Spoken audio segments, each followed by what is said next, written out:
ଦିନକର କଥା।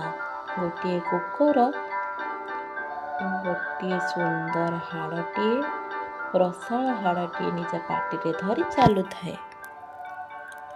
ସିଏ ଗଲାବେଳେ ଗୋଟିଏ ନଦୀ ପାର ହୋଇ ଯିବାକୁ ପଡ଼େ। ସେ ବ୍ରିଜରେ ଚାଲି ଚାଲି ଗଲାବେଳେ ତା ପାଟିରେ ସେ ହାଡ଼ଟିକି ଧରି ଚାଲୁଥାଏ।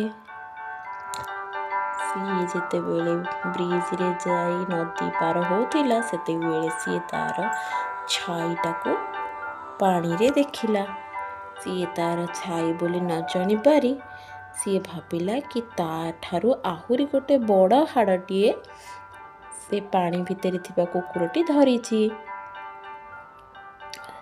ସିଏ ଏହା ଦେଖି ଈର୍ଷାପରାୟଣ ହୋଇଯାଏ ଆଉ ରାଗିଯାଏ। ରାଗିକିନା ତାକୁ ଗାଳି କରିବା ପାଇଁ ଭୁକିବାକୁ